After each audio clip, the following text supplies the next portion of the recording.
An balma lamɛnnikɛlaw aw salam aleikum aw tulo bɛ arajo Bamako 24 de kan na ka bɔ Mali kɔnɔ na minnu bɛ k'an lamɛn jamana fan o fan jamana kɔnɔ ni jamana kɔ kan k'aw bɛɛ lajɛlen foni k'aw koɲuman dɔn aw sɔgɔlen b'aw ka arajo Mandi la Bamako 24 min bɛ n'a bɛ kunnafoni latɛmɛ aw bɛɛ lajɛlen tɔgɔ la diɲɛ ma don o don a balimakɛ n'aw denkɛ Abdulaye Kulibali fɛ k'a sɔrɔ ɲɛmaaba n'i y'a sɔrɔ o bɛ tali kɛ Jɛjɛ Sare la ale bɛ ka baaraw bɛɛ lajɛlen jateminɛ k'aw foni k'aw koɲuman dɔn faso kɔnɔ ni faso kɔ kan. Dɔɛrɛ taw ma k'aw sigi ni k'aw ka kunnafoni makɔnɔ kunnafoni ni dalilu don tiɲɛ ni Ala ye siran ye kan kunnafoni gɛrɛgɛrɛ anw sigilen filɛ kɛnɛ kan. O de kan ka bɛn bi kunnafoni la sutuma bɛ bi ye nɛnɛ ye dɔ fana yɛrɛ dɔ fɔlɔ don bi nɛnɛ bɛnnen bɛ nazarasan kalo 6nan juin kalo don bi y'o tile 20 ye ka bɛn 2022 san ma farafin kalo bɛ n'i y'a sɔrɔ o bɛ tali kɛ furanjɛra kalo la an b'a lɔn k'a fɔ bi y'o tile 21 ye jate la san kalo 11 na don hijira san 1443 san don dugawu de bɛ kɛ Ala ka ɲɛ ka d'an ma. Bakurunba fɔlɔ bi kunnafoniw filɛ dɔgɔ furancɛ tɛmɛnen na wulikajɔ min kɛra ka ɲɛsin san marabolo ma sankebon na jamana minisiri ɲɛma tatɔla ye a taara ɲɛda sɛnsukaw fɛ gɛlɛya min taara ka ɲɛsin péage ma a taara ɲɛda kɛnɛ kan kunnafoni ye ɲɛfɔli kow la sankebon yɛrɛ ye mun ye a nana cogo di san dugutigi ka taa se san maabaw ma kunnafoni ye ɲɛfɔli kow la lakanabaliya an balana k'a fɔ Mopti marabolo kɔnɔ na kɛrɛnkɛrɛnnena bangasikaw fɛ yɔrɔ min y'a sɔrɔ n'o ye Jalasagu ye o mara kɔnɔ na wulikajɔ kɛra ka ɲɛsin ye ma kabini jumadon kana se kunungo kari ma kunnafoni ye ɲɛfɔli kow la ka taa se bi minnu bɛ wele ko rekalew minnu tun bɛ n'olu tun bɛ kadɔ ka fɔ ka polisiya ɲini n'a yɛrɛla k'a fɔ k'olu kɔni ma ta olu ye faraɲɔgɔnba kɛ o ko kɛra cogo jumɛn la kunnafoni ye ɲɛfɔli kow la ninnu de bɛna ka kunnafoni kumaba bi ka fara kunnafoni wɛrɛw bɛna fara Lasama Baloyi n'aw denkɛ Abdulaye Kulibali Ala ka ɲɛ ka d'an ma kunnafoni an b'a daminɛ ka lɔn k'a fɔ min ye jariwala tigilamaw ye u bɛ wulikajɔ la nin waati ninnu kɔnɔ na dɔgɔ furancɛ tɛmɛnen na min ye ka dɔn ka fɔ an ka sekiridala dɔ ye n'ale bɛ wele ko Salifu Konate olu tun taara sekirida la ka bɔ Bamakɔ kɔnɔ na ni ka taa sekirida la Ɲɔnɔ marabolo kɔnɔ na tuma min na n'i y'a sɔrɔ u bɔra Kɔlɔdugu k'u kunda Nampala yɔrɔw kan k'u natɔla jariwala tigilamaw nana b'u kan ka marifa da jɔ u la k'u jɔ u y'u minɛ ka sɛgɛsɛgɛliw ta ka ɲɛ suma ka tila k'a yir'u la k'a fɔ k'olu kun bɔra min u taara min olu ye ɲɛfɔli k'u ye u tila ka kangaridaw ye k'a fɔ k'u bɛ fɛn fɔ sekiridala la ninnu ye min ye jamana lakanabaw ye u kana taa olu kunnafoni fɔ jamana lakanabaw ye u tilala u kɔfɛ ni ka sekiridala ninnu k'u bila u ka taa maa bɛ se ka fɛn min fɔ hali bi yɔrɔw la lakana kɔni i ka dɔn u bɛ sen kan nka fɛn min fɔ ni k'o jabajɛya yɔrɔ caman bɛ yen i ka dɔn jariwala tigilama ninnu kɔni maa caman hakili k'u tunna ka sanga ni ka dɔn k'a fɔ sekiridala ninnu yɛrɛ kɛ sira ye wulikajɔ min kɛra ka ɲɛ solu ma maa minnu y'olu kunbɛn an ka nɛgɛjuru sira min bɛ yen n'an ka jamana lakanabaw baara kɛ n'a ye dɔw ko ko taliki walaki k'o tun b'u bolo u y'u to olu yɛrɛ kɛrɛfɛ ka maa wɛrɛ wele olu bɔra tu kɔnɔ ani kana far'u kan nka maa bɛ se ka fɛn min fɔ u ye kangari da olu ye ka tila k'olu bila olu kɔni nana an bɛ don min na ko bi Salifu a n'a ka cɛdenw n'i y'a sɔrɔ yɛrɛ jabalen baden bɛ Yirimajɔ ma an bɛ dugawu kɛ fɛn fɛn bɛ ka dankari an ka jamana ka ɲɛtaw la yarabi an ka jamana Ala k'a bila basigi minɛ kɔnɔ n'an bɔra yen an b'a lɔn k'a fɔ min ye Siribalakaw fɛ yen dɔgɔ furancɛ tɛmɛnen na jariwala tigilamaw u ye wulikajɔ kɛ ka taa donso dɔ n'i y'a sɔrɔ ka taa fɔ a ka denbaya la ka taa bonya nin na ka taa marifa ci Ala dama ni k'u kɔ don maa caman ka fɔ la nin baara minnu b'a la ka k'u fɛ bi ko dɔ wɛrɛ tɛ dɛ ko fɛnw de bɛ na ni nin ye jariwala tigilamaw ka hakilila ka di maa minnu ye dugu kɔnɔ na k'olu de bɛ kɛ sababu ye ka se ka nin hakililaw di maa caman ka fɔ la ka se ka gɛlɛya kɛlɛ ka bɔ maaw sen na ko fɔ fɛɛrɛ bɛ de ka kɛ ka se ka maa minnu bɛ yen n'i y'a sɔrɔ olu bɛ nin baara ninnu kɛ ka tila ka tɛgɛ da olu kan ni mɔgɔni ma kɛ dugu kɔnɔ na k'a dɔ bɛ dɔ la gɛlɛya in banni kɔni k'a bɛ gɛlɛya an bɛ dugawu kɛ an ka jamana Ala k'a basigi n'an bɔra yen an b'a lɔn k'a fɔ Jalasagukaw fɛ yen gɛlɛya kɔni a n'u donna k'a daminɛ juma na ka na sibiri la o kɔni kɛra gɛlɛyaba ye kunnafoniw na ko maa 100 ni kɔ u ye dugu kɔni jeni ka maa 100 ni kɔ k'o bɛɛ yɛlɛ ka saraw ni na ka dɔw yɛrɛ ɲinama minɛ ka dugu fɛn bɛɛ tiɲɛ u y'o kɛ yen o kɔfɛ yɔrɔ min n'i y'a sɔrɔ sega ye ka tila ka taa gɛlɛya ta ka ɲɛ sɔrɔ ma kunungo kari yɛrɛ yaasa ka nin bɛɛ piratigɛ d'a ma min ye ka dɔn k'a fɔ Wangorokaw fɛ yen olu ka maire conseil dɔ n'i y'a sɔrɔ Segu Gindo ale b'an bolo nɛgɛ ka nin waati na e ye jɔn ye ne tɔgɔ ye Segu Gindo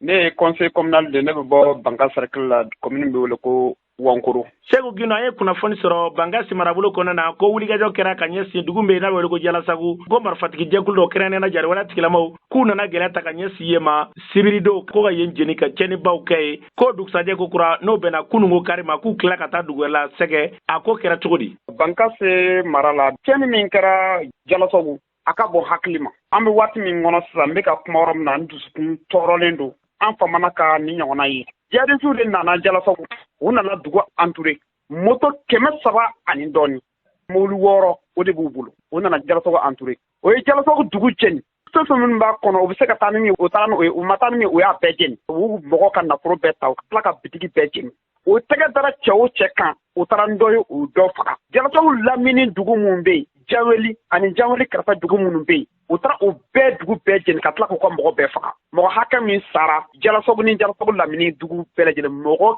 100 ani mɔgɔ 28 o de fagara u tilalen information dira ko u faralen bɛ ɲɔndo u tora ɲɔndo dugu jɛlen u tila ka segin ka taa sege attaquer sege fana ye commune de sege kɔni ni tiɲɛni hakɛ kɛra tiɲɛ na ma o jaabi jɔnjɔn sɔrɔ ala ko tiɲɛ an kɔni y'a mɛn o ye dugu attaquer mais ni mɔgɔ hakɛ tora a la sege t'a la an m'o mɛn o kibaruya de bɛ yen bi Bankasi mara la yanni bi ka se u ye information di jadisiw dugu min wele ko janweli u delila ka taa tɔnsigi dɔ kɛ o ye tɔnsigi kɛ ko militaires delila ka tɛmɛ jalasago tori sokura wankoro ani sege u taara turu cɛ ka segin u y'a yira dugudenw na ko n'i y'a ye ni militaires nana turu cɛ parce que accord de b'u ni ɲɔgɔn cɛ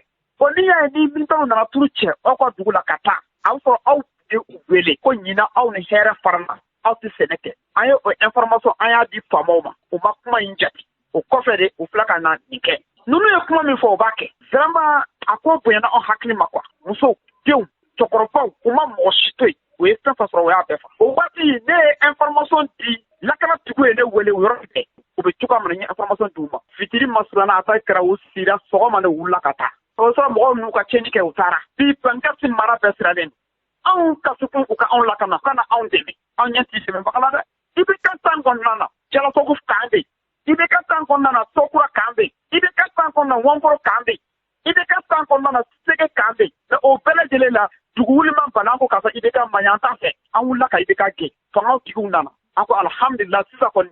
fanga donna fanga tigiw de bolo an bɛ lafiya mais Kulubali n bɛ min f'i ye an ma lafiya dɛ an b'an lafiya depuis i bɛ ka tan sisan bi lafiya kelen ma don an ka parti kɔnɔ mais Bankasi dugukɔnɔna falen bɛ sɔrɔ su la e tɛ ka anw lakana nafa jumɛn b'a la mɔgɔ 100 ani mɔgɔ 28 ni yɔrɔ min na sisan n bɛ fɛn fɛn bɛ dugu man t'a dɔn mais ni se t'i ye i t'i lamɛn ne ye conseil de n faso ka di n ye n se min ye n b'o kɛ ka information lase mɔgɔw ma dugu minnu déplacé ka bɔ Bankasi minnu sigilen don minnu bɛ ne ka mara kɔnɔ bi a ka taa du 80 ani dɔɔni ye minnu bɔ wankoro mara la ne se yɛrɛ jɔlen bɛ min kunna Mali faama si ma deli ka jɔ ne kunna ko ka taa déplacé bɛ cogo di ne yɛrɛ kelen de b'u balo o tuma anw tɛ Mali dɔ ye wa anw ye anw makun ka sababu kɛ parce que transition bɛ lahalala min kɔnɔ ka tila ka marché dɔ kɛ walama ka kuma caman kɛ ka transition sɛgɛrɛ nafa t'a la an bɛ min fɔ u ka wuli u ka an ka yɔrɔw lakana min kɛra jalasago a ɲɔgɔnna kana kɛ yɔrɔ minnu ka gɛlɛn u ka base sigi yɔrɔ ninnu na jarisu daga baden de bɛ a si ma ci ni ko matale ka Segu Gindo la kuma in laban a bɛ kasi yɛrɛ de la k'u sɔn ka gɛlɛya min b'a ka mara kɔnɔ na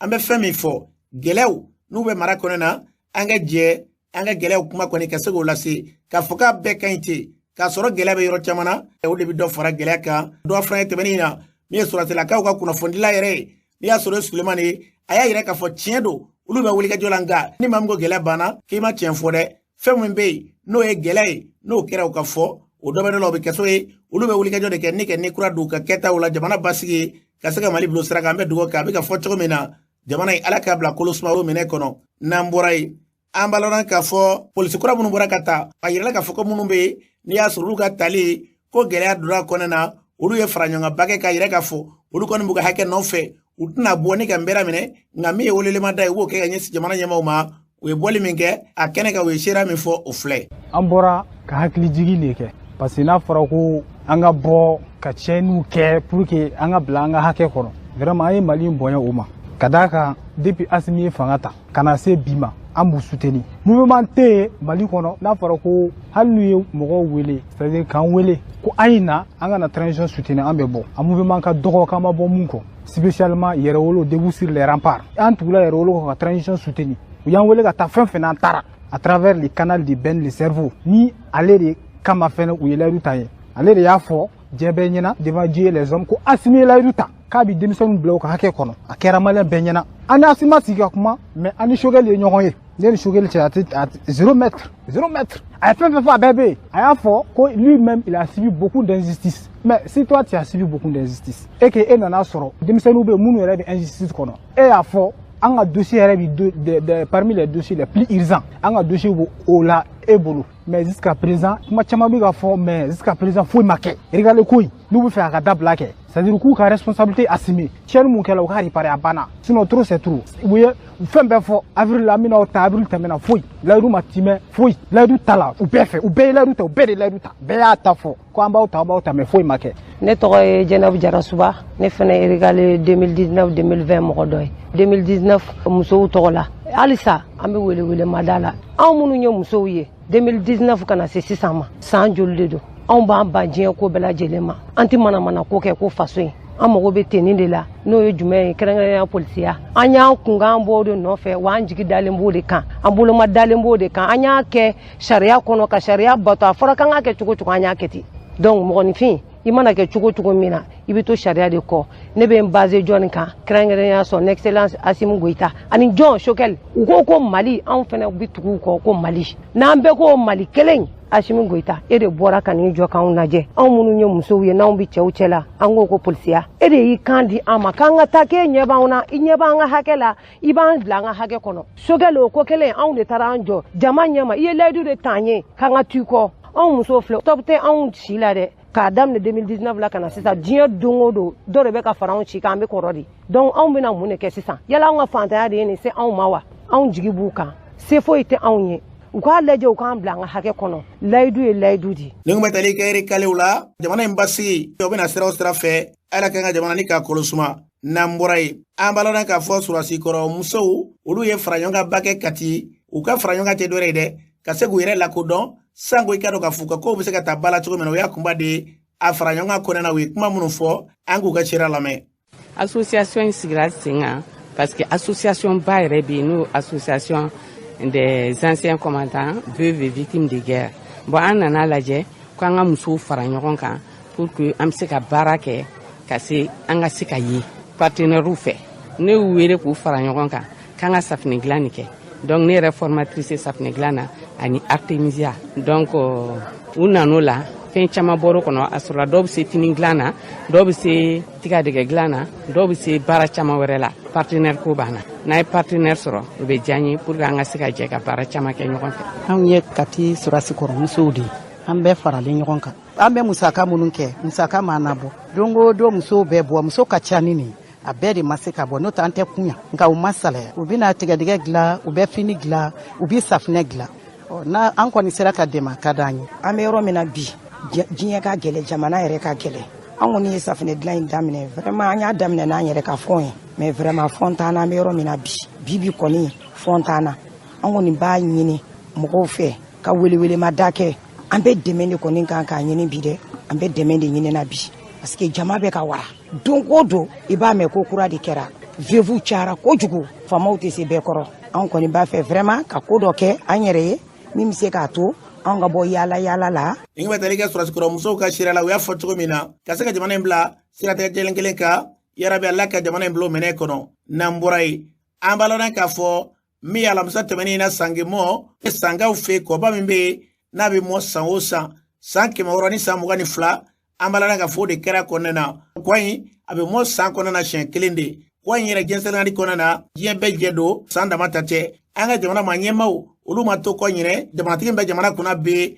kolonɛli Asimu Goyita ale faso ye san ye d'a ma dogo o kuma la foliw taara ni ka ɲɛ sama fan bɛɛ lajɛlen fɛ ka tila ka nisɔndiya kumaw caman b'a fɔ dɔgɔ furancɛ kelen de kɛra ɲɛnajɛw la a kɛnɛ kan min ye Mali ministre ɲɛmaa ye Dr Choguel Kɔla Mayiga ale tatɔ la kɛnɛ kan bɛnna ni attaque dɔ ye min bɛ n'i y'a sɔrɔ o kɛra Siɛnzokaw ka poste min bɛ yen tɛmɛsira kan an b'a lɔn k'a fɔ min ye ka dɔn ka fɔ an ka ministre ɲɛmaa a sera yen a taara péage sara yen o kɔfɛ Mali ministre ɲɛmaa Dr Choguel Kɔla Mayiga ye kuma min fɔ ye o filɛ.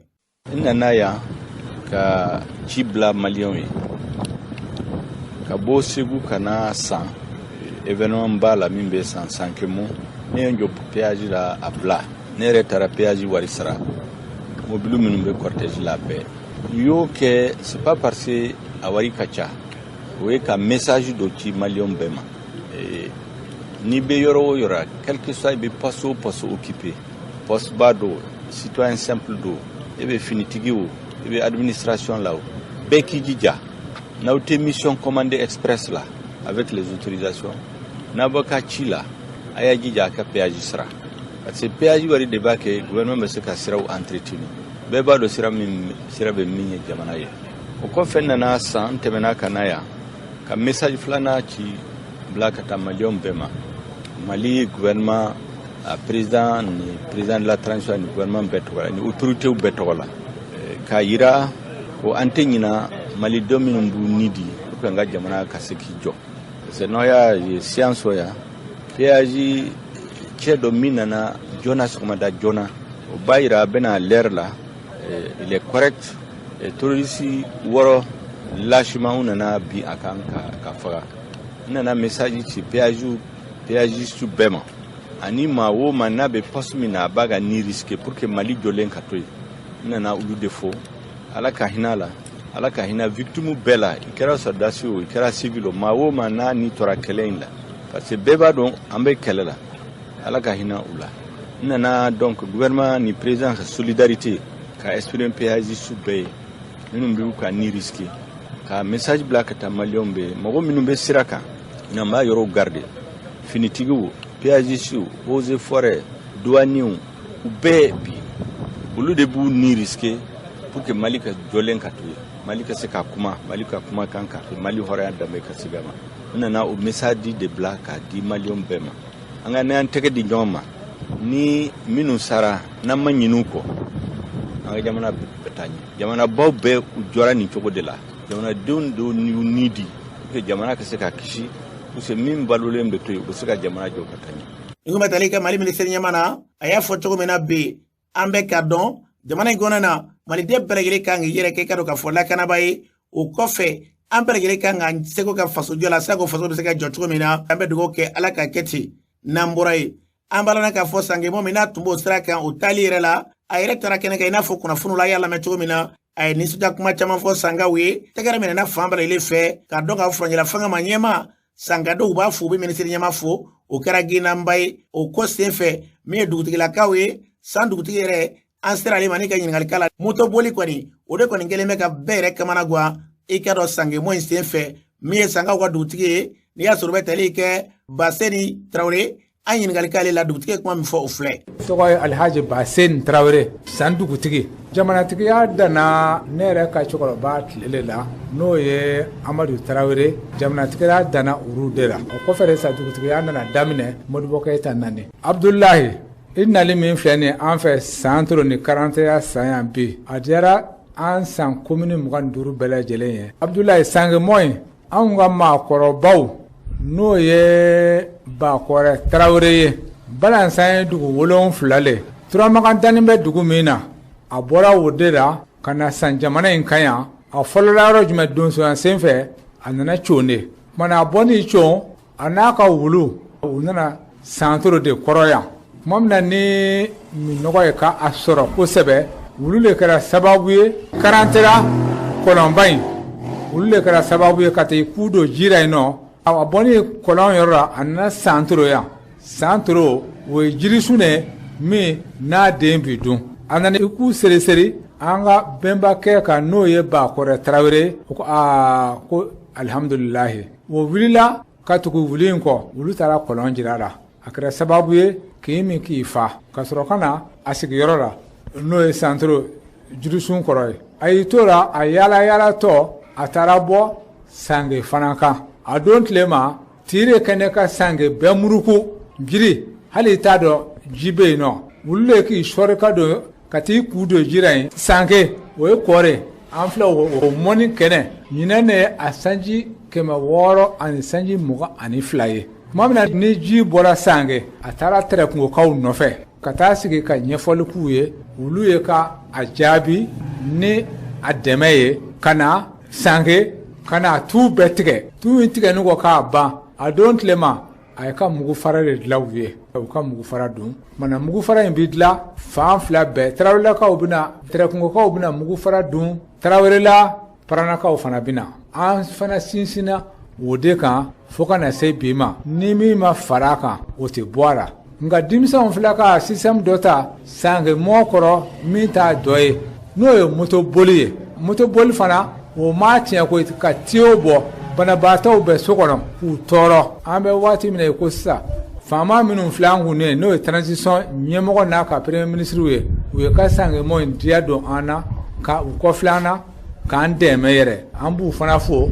k'u barikada et puis n y'a ɲini sisan commune 25 dugutigi 400 ani dugutigi 30 o de b'a kɔnɔ n k'u bɛɛ ka jɛ an ka dugawu kɛ maliba in ye n'o ye transition ye gɛlɛyajugu kɔ nɔgɔya do dɛ hali n'a y'a sɔrɔ e mɔgɔ min ci diinɛ na a bɛ diyagoya i ka dubawu don parce que ni masakɛw ma lafiya anw fantan an tɛ lafiya dɛ n bɛ min fɔ maliyɛnw ye a ye sabali an ka ɲɔgɔn minɛ an ka kalan kɛnɛ kɛ sababu ye k'an fara fara an kana perese kow kan dɛ an ka dubawu kɛ transition ye an ka ɲɔgɔn minɛ. i da sera moto ko ma a kun bɛ kɛ kɛcogo jumɛn na ni a bɔra o kɔnɔ ka kɛ nin. sangemɔgɔ kun ye kɛcogo min fɔlɔ moto ko kun taara pewu sen de kun b'a bɛɛ kɛ mɛ moto ko in denmisɛn dɔw ka ladabubaliya o de nana ni moto ko ciyo bɔ ye yanni sangemɔgɔ yɛrɛ ka kɛ sa mɔgɔ 2 sara k'a sɔrɔ kɔmɔ yɛrɛ ma se u 2 ye ka accident kɛ 1 sara dimanche o dimanche kelen wɛrɛ kunbɛ 1 wɛrɛ sara e yɛrɛ k'a lajɛ e y'i ka du soutien ye i fa k'i balo ka taa se sanji 22 ma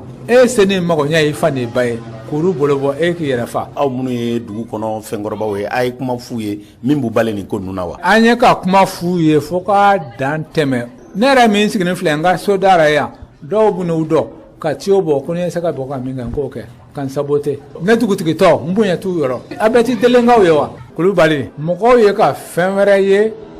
sange ko in na k'a sɔrɔ anw yɛrɛ ma min don an na hali san dɔrɔn dɔw nana jɛgɛ k'a kɔnɔ u ko ne ma an ka fɛnkɔrɔba dɔ bana ni danni bɛ bamakɔ est ce que an bɛ se ka ji ta ka taa d'a ma wa ne ko problème t'a la a dɔw ye ji ta bidɔn na ka taa ala ye k'a latigɛ a taara di banabaatɔ ma k'u baro musokɔrɔba in a kɛnɛyara anw yɛrɛ tun t'o dɔn na donc ala le k'a kɛnɛya k'a ni sababa bɛn min ye a mugufara fana ye mugufara in kɔni bɛ bɔ yan fo Ameriki. ni ko bɛ tali kɛ sankaw ka dugutigi la a y'a fɔ cogo min na maa 2 ma ɲɔgɔn sɔnni na n'i ko cɛnin ma ko i kana taa bin na sa bɛ ni cɛnin ko k'ale bɔgɔ bɛ sa biɲɛ na o bɛ ye ka to yen dugutigi y'a fɔ cogo min na maa caman bɛ minnu b'u kɛ dusumakasa yira motoboli banbali na i bɛ moto yɛrɛ kɛnɛ ka san i kamana bɛ guwan de ni min cogo dɔ i dalen dɔw bɛ moto boli ka taa yɛlɛ i dalen kan o hakilila kelen kan min ye ka dɔn ka fɔ ka député kɔrɔ dɔ ye n'i y'a sɔrɔ o bɛ tali kɛ Adama Dese Kulibali ale yɛrɛ ye hakilila di moto ko in a da bɛ s'o ma o kɔfɛ ko baara in minɛ ka taa politiki ko minɛ kɔnɔna na maa dɔw fɛ san Adama Dese Kulibali kuma min fɔ o filɛ. ne tɔgɔ ye Adama Dese Kulibali u b'a fɔ ma ko ADC ne ye sanga ye n wolola Saɲan n mɔna Saɲan sangemɔ ye ɲɛnajɛ Saɲan a ɲɛnajɛ ɲɔgɔnna ti Saɲan fête traditionnelle lo an wolola k'a sɔrɔ a bɛ kɛ ni bi tɛ hali ni sangemɔ y'a sɔrɔ i tiyan i dani i ka so hali ni bɛ Faransi de bɔ dunun kan bɛ taa don i kulo la sanga bi dugu o dugu bɛɛ b'i ka san programme kɛ ka na a jama fɔcogo t'a la a mago bɛ fɛn min na dɔrɔn k'a labɛn dɔɔnin ka tɛmɛ pour que kasara minnu b'a kɔnɔ ala bɛ se ka an tanga ka bɔ olu ma cogo min na a fɔra mɔgɔ min y'a ma fɔ mɔgɔ min ye bɛɛ b'a dɔn k'a fɔ motoboli in kɔni guwannen bɛ adamadenw na bi a tiɲɛni darika ka bon san o san dɔɔnin bɛ to a la ɲɛnajɛ dabɔra pour que ka se ka fɛn de to mɔgɔw hakili la min bɛ kɛ nisɔndiya ye mɛ n'a fɔra ɲɛnajɛ kɛ o kɛ dɔw ka so janaja de bɛ yen san dɔ la su taara fo su 8 su 9 na o y'a dɔn ɲɛnajɛ ma dabɔ o kama minnu yɛrɛ ni anw y'a sɔrɔ olu b'a kɛ anw ma se a ko kuma mɛn an na mɛ sisan denmisɛnw kɔni bɛ k'a kɛ fo dɔw de ka saɲɔ tɛ u tɛ lafiya danfara min bɛ fɔlɔ ta ni sisan ta kɔni cɛ o ye nin ye o min bɛ ka kɛ aw minnu ye mɔgɔkɔrɔbaw ye a ye mun kɛ o dabilali la an y'a fɔ faamaw ye ko mana kɛ cogo o cogo sariyatigiw de k'an ka jɔ bon ni minnu minɛna olu kelenw somɔgɔw bɛ tila ka se faamaw ma tuguni ka delili kɛ o de kɛlen bɛ sababu ye n'a dɛsɛlen bɛ ka dabila ne kɔni bɛ jalaki bɛ fanga de kan parce que fanga ma se ka jɔ a jɔyɔrɔ la hali bi a bɛ tinko la an k'u nɛgɛ k'a to don dɔw bɛ n'a dabila bon n'u dun tor'u yɛrɛ ma u tɛna dabila hali ɲinɛ y'a ye ANASER directeur ba yɛrɛ nana pour que ka mototigiw décourager mais hali bi motoko in de bɛ k'a tiɲɛ ne yɛrɛ bɛ mɔgɔw dɔ Bamakɔ olu ye y'a fɔ vraiment tant que ni motoko in b'a la anw tɛna na se ka na parce que a b'an ka vie risquer ɲɛnajɛ in politiki donna na o y'a farifa dɔɔnin gale ni a bɛ yen a ka kan bɛɛ de ye dugu den bɛɛ mais kɔsani na an nana ye u ye politiki don a kɔrɔ a koɲɛ bɛ anw ne bolo ninnu t'a koɲɛ kɔnɔ donc an k'olu ma bɔ a la a ko ko an t'a sara olu la i filɛ k'a fɔ ne yɛrɛ min personnellement ne bɔra Bamakɔ ka na a kama ni ko bɛɛ ka kan kɛnɛ kan mais u ye carte di bɛɛ ma ka pan ne ka da kunna ka taa carte di mɔgɔ wɛrɛw ma n t'a dɔn u fɛ u yɛrɛ bɛ se k'o jaratigɛ o t'a kɛ cogo ye mɔgɔ si yan min bɛ se ka kɛ ni sangaya cɛ mɔgɔ si yan min bɛ se ka kɛ ni kɔ in tigiya cɛ parce que ni mɔgɔ ta ye kɔ in ye bi an bɛɛ de ta don mɔgɔ kelen si tɛ yen fɛn o fɛn bɛ k'a kɛ bi o bɛɛ wolola k'a sɔrɔ kɔ in bi ɲɛnajɛ bɛ kɛ wa anw bɛɛ bɛ taa ka bɔ yen kɔ in bi mɔ donc kɔ in ti jɔnforola tɛ quoi forobafɛn no a k'an ka bila foroba minɛ de kɔnɔ bɛɛ ka kan na mais bɛɛ ka kan na bi ɲini ka bɔ a la bi o y'a fiɲɛba ye san bɛɛ jɛ kɔ walima san bɛɛ jɛ ɲɛnajɛ mun bɛ taa u ka politiki ko ye n'i m'a faamu i b'a bila minɛn wɛrɛ kɔnɔ nin ye dugu ka minɛn de politiki si ti donni kɔnɔ Modibo Keyita min ye jamana in mara Modibo y'a sɔrɔ nin kɔ in bi mɔ Musa Tarawele nana yan o y'a sɔrɔ nin kɔ in bi mɔ nin bɛɛ y'i ka politiki kɛ ka tɛmɛ kɔ in kunna politiki ka don a kɔnɔ laban ni na an y'a ye k'a fɔ dɔw nana ni politiki ye ka n'a don a kɔnɔ k'a fɔ anw ne ta ye kɔ ye anw ne kɔtigi ye a ka d'anw ye cogo min na an b'a kɛ ten o dun t'a kɛ cogo ye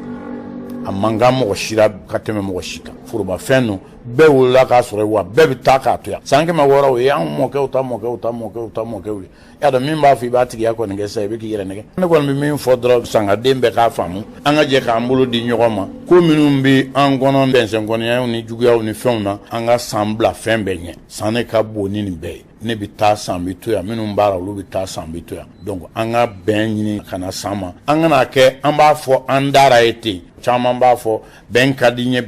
ye mais a kɔnɔna na ngalon b'a dara vraiment ne ka kuma laban kɔni ye min ye san bɛɛ ka jɛ ka don da kelen fɛ a ka bɔ da kelen fɛ o de ka fisa san ma o de ka fisa san dunanw ma o de ka fisa san dugulenw ma ne kuma tali kadama dese kulubali la an bɛ fɛn min fɔ fɛn fɛn ɲɛta ye basigi lafiya k'o ɲɛsin motoboli min n'a fɔra k'o de bɛna kini ka k'a fiɲɛni sababu ye fɛɛrɛ bɛ le ka se ka fusiro dan an bɛ dugawu kɛ ala ka hakili ɲuman d'a kɛbaaw ma n'an bɔra yen an b'a la k'a fɔ an ka CNT maaw wasaden bulon kɔnɔna na olu kɔni ka fɔ hakilila dɔw ta sariyakisɛ dɔw kan n'o baaraw kɛra alamisa don o senfɛ kana kuncɛ juma don kalata baaraw o sariya gafe k'olu sariyakisɛw ka se k'olu kɔni ka tɛgɛ kɔrɔta olu nɔfɛ a kɛnɛ kan baara ninnu kuncɛlen kɔfɛ min Ablaye Sise ale CNT maa dɔ ye ko in kɛra cogo min na ale b'a ɲɛfɔ an ka lamɛn loi 9 de votera an ye kelen de bɔ a la kelen ala y'a latigɛ bi min votera bi nin ye o loi min ye o ye loi électorale de n'o bɛ an ka kalata cogoya yɛrɛ kofɔ an ɲɛ b'a la a kun gɛlɛyara parce que amendement min b'a la a bɛ amendement 92 bɔ mais an ye o de voté fɔlɔ mɔgɔw jɛna n'a ye a ka voté ni amendement ye o tuma na a votera ni amendement ye o kɔrɔ ye k'a fɔ amendement min b'a la c'est à dire o bɛ rectifier aya maintenant amendement 92 ye n'i y'a jateminɛ n'a kɛra a cɛman ɲi jamana ma parce que fɛn dɔw bɛ yen nɔ min bɛ jamana yɛrɛ siri ka di c'est à dire organe dɔ ma aya o tuma na o de évitera parce que ni ministère bɔ a la ka laɲini dɔw bɔ a la k'a kɛ k'a fɔ ko fanga bɛ fɛn dɔ la ka tɛmɛ État kan a tɛna se ka ɲɛ o tuma na an y'a ye c'est à dire commission min bɛna sigi pour que ka élection organiser o commission in de bɛna fanga sɔrɔ ka tɛmɛ administration territoriale kan a bɛna fanga sɔrɔ ka tɛmɛ sécurité kan a bɛna fanga sɔrɔ ka tɛmɛ bɛɛ kan maintenant sariya foyi tɛ yen nɔ min bɛ ale coiffer o tuma na ale b'a yɛrɛ ye a n'i y'a jateminɛ ale dun bi compter fɛn min kan administration territoriale ale de ta ye jamana fan bɛɛ ye a sécurité ale de b'u ka fɛn sécuriser pour que baara ka se ka kɛ ni ale yɛlɛnna olu sanfɛ baara tɛ se ka ɲɛ nin bɛɛ n'a ta a yirala k'a fɔ amendement n'u jɛnna n'a ye amendement ka voter jɛn kɛra n'a ye amendement votera o tuma na amendement kɔfɛ an ye loi yɛrɛ voter pour que amendement in baara bɛ se ka kɛ n'o ye kɔfɛ o kɔrɔ ye amendement ninnu sen t'a la jaa ka olu bɛ rectifier baara kɔni kɛra ten de bi ni bɛ tali kɛ Abdoulaye Sise la o kɔfɛ min ye ka fɔ commission loi n'i y'a sɔrɔ sariyakisɛ minnu bɛ CNT yɛrɛ kɔnɔna na o ko ɲɛma Sulemani Den baara in kɛra cogo min na ale b'a ɲɛfɔ an ye an ka lamɛn sariya sɛbɛn mun cira an ma o sariya sɛbɛn bɛ tali kɛ kalafili de la i b'a ye wasabulon ka baara ye ni sariya sɛbɛn nana a ka fɛsɛfɛsɛ k'a lajɛ n'o ka sɔrɔ jamana sariya sunba minnu b'an kunna n'a n'o sariya sun bɛ taa ni ɲɔgɔn ye a k'a lajɛ fana k'a lajɛ ni o sariya sɛbɛn mun nana n'o ka sɔrɔ a latilennen don i n'a fɔ jamanadenw b'a fɛ ka latilen cogo min na donc commission mun ni ne b'a ɲɛmɔgɔya la n'o ye commission loi ye ale ka baara ye ka baara kɛra ka maa 200 ani maa 60 de lamɛn n'o bɛ bɛn kulu 87 ma o kulu 87 ni maa 200 ni maa 60 hakilina ni kunkilenna kɛra cogo min na mun ye an y'o de ta k'a lajɛ sariya kɔnɔ jumɛn bɛ bɛn jumɛn tɛ bɛn fɛn dɔw ka di mɔgɔ tulo ye a bɛ kɛ jamana wɛrɛ la a bɛ ɲɛ olu bolo mais o kɔrɔ tɛ ko n'a bɛ anw ka jamana kɔnɔ k'a bɛ bɛn k'a ni a bɛ se ka sababa bɛn donc o de baara ye amendement ye ni sariya ma latilen an bɛ baara kɛ ka sariya latilen 92 an y'o de proposer pour que sariya sun min bɛ yen jamanaden bɛɛ k'i yɛrɛ y'a kɔnɔ komi n y'a fɔ cogo min na kalafili sariya sun don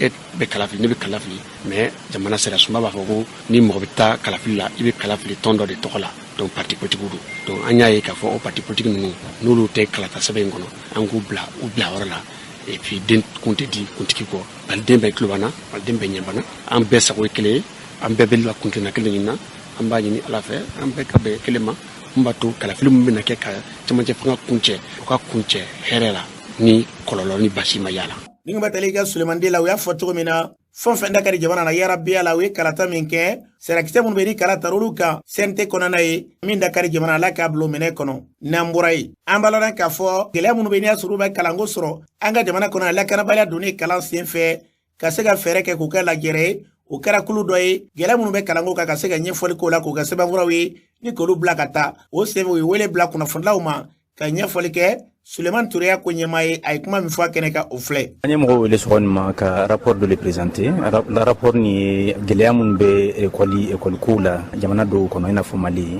donc anye mo le ka parce que sanfla ambe rapport ni boko donc ayra ka jamana geleam be école kula attaque min be ka ke école contrôle ka demseni bali ku ka le ko kala nuke donc anye mo le la ka rapport kurani présenter wala ko bon rapport ni ay irali ke fondament kan fen folo mi attaque min be ke ko karamo no contrôle no ay o information ira do gre fana mi attaque min be ko so be utiliser les min ke kela bulo voilà ka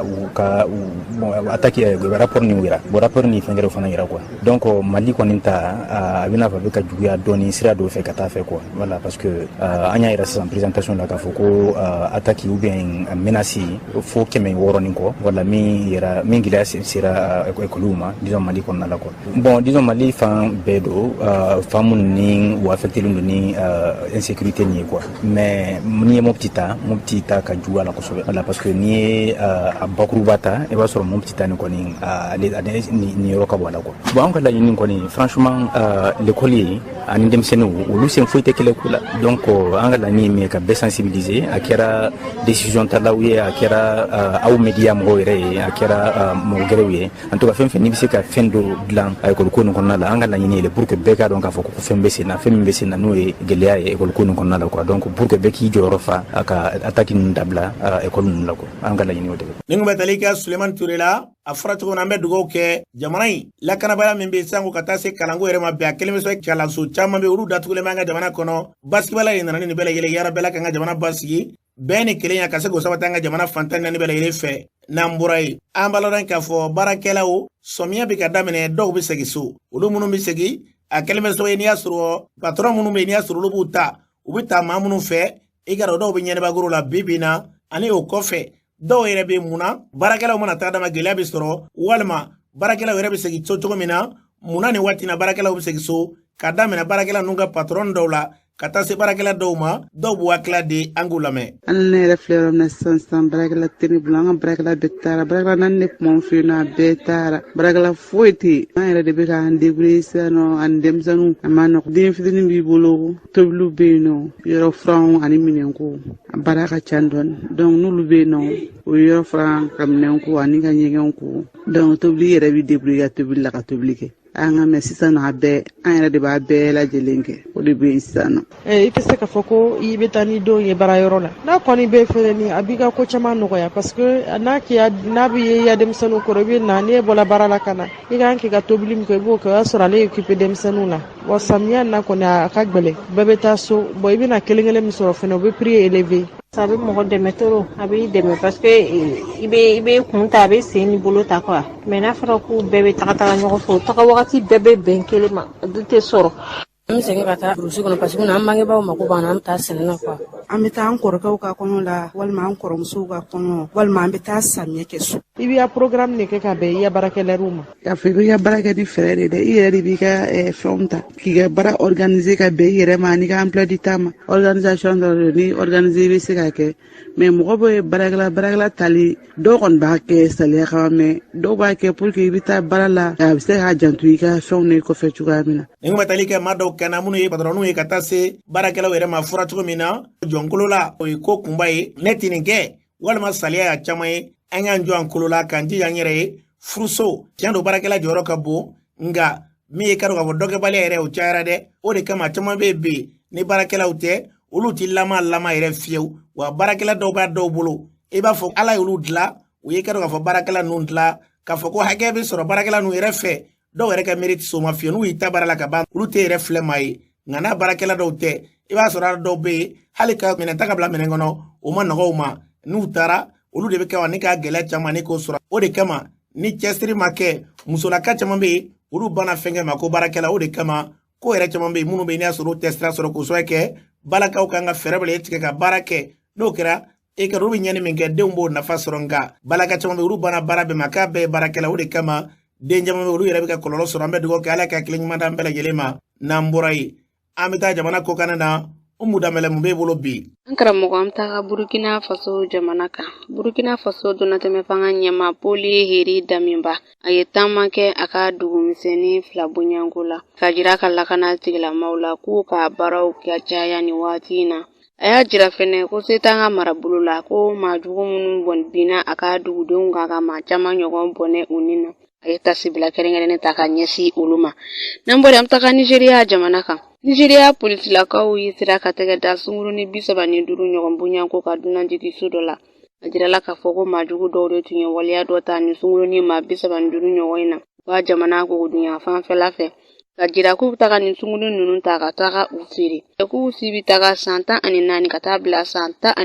ɲɔgɔn bonyanko la nin waati in na tɛgɛ sera ka da maajugu ninnu kan ka so n'an bɔra an bɛ taga Cameroun jamana kan cɛ marifatigi dɔw taara bi denmisɛnninlaka maa 6 ɲɔgɔn bonyanko kan Cameroun sigida dɔ kɔnɔna la a kɛra sababu ye o denmisɛnninlaka maa 6 ɲɔgɔn ye u bɛɛ lajɛlen bɔnɛ u ni na denmisɛn ninnu n'i y'a ta k'a lajɛ ko musomanin fitininw de tun don kɛra dɔgɔ furancɛ tɛmɛnen kɔnɔna la n'an bɔra an bɛ taga Itiri ADF jatigɛ walekɛlaw bɛ wuli ka jɔ la Itiri bi kosɛbɛ jatigɛ walekɛla ninnu taara bi Itiri dugu dɔ kan kɛra sababu ye u sera ka maa 7 ɲɔgɔn bɔnɛ u ni na binganiya wale yɛrɛ kɛra jumadon juin kalo tile 17 ni waati na wuli ka jɔw bɛ senna ka ɲɛsin Itiri jamana ma n'an bɔra yen an bɛna Ukraine jamana kan Ukraine jamanakuntigi a ye taama kɛ ka taga ka jamana woroduguyanfan n'a telebiyanfan na ko ni tun y'a siɲɛ fɔlɔ kabini Irisi jamana sen cunna u ka dugu kɔnɔna la kɛlɛw ni wulikajɔw la ni waati in na k'a nin tun y'a siɲɛ fɔlɔ ye Ukraine jamanakuntigi ka wulikajɔ kɛ ka se ni dugu kɔfɛlen 2 in na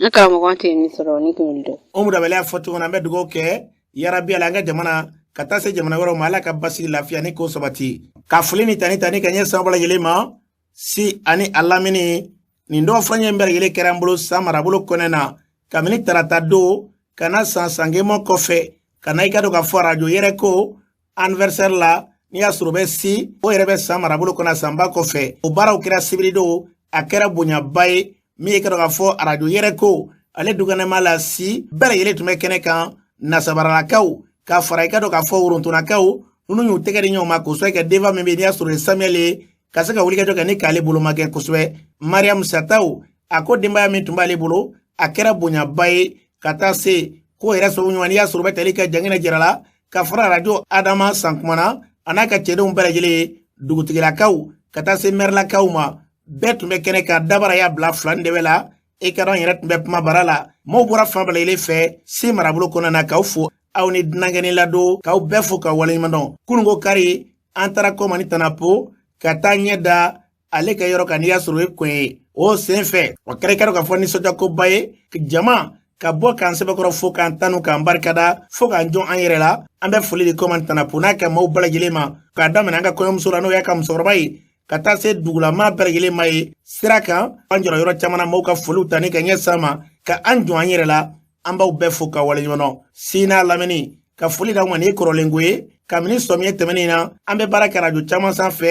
nka aw de ye miirila la k'a fɔ si mara Masina mara b'u la san marabolo ka taa se Jɛnɛ n'u bɛɛ lajɛlen ka fara ɲɔgɔn kɛ ka n'an bonya si arajo sanfɛ Adama n'a ka cɛdenw k'u bɛɛ fo aw minnu y'a wulikajɔ kɛ a dɔrɔmɛ k'aw bɛɛ fo ka waleɲuman dɔn o b'a hakili jigin an denkɛ la n'i y'a sɔrɔ gamiyakaw ka mama ye k'a fo ni k'a waleɲuman dɔn n'a ka denbaya an bɛ dugawu kɛ ɲɔgɔn ye ni ala sɔnna ma ala ka ɲɔgɔnna caman yira na kununko an nanen an bonyana kosɛbɛ Zumana Tunkara ni bɛ lajɛlen kama tulobara ju ale bɛ se dugu kɔnɔna na tulobara ju n'a sigilen bɛ Bamakɔ tulobara kelen ka se ka kɛ sababu ye ni ka maaw don afiya kɔnɔna na ale ka baara ye o tulobara dilanli ye an baara k'a fɔ a bɛ sɛgɛrɛ a bɛ yɔrɔ min na i kɛra k'aw Bamakɔ kɔnɔna na sigiyɔrɔ bɛnnen bɛ sirakɔrɔkaw fɛ yen i bɛ tɛmɛ senu dama i bɛ fara sirakɔrɔ sira kelen fɛ fo tulobara ju ka yɔrɔ la yɔrɔ dogolen tɛ k'i to tabakɔrɔ sira kan a faso ye sidi a tun bɛ fasoko la kana cɛkɔrɔba ni musokɔrɔba ka du ci k'o kɛ fara ye o sen fɛ dɔgɔkɛ ka kɔɲɔ ka tila k'o kɛ an ɲɔgɔn sɔrɔ ye a y'an sɛbɛkɔrɔ bonya kunun an b'a fo ka waleɲuman dɔn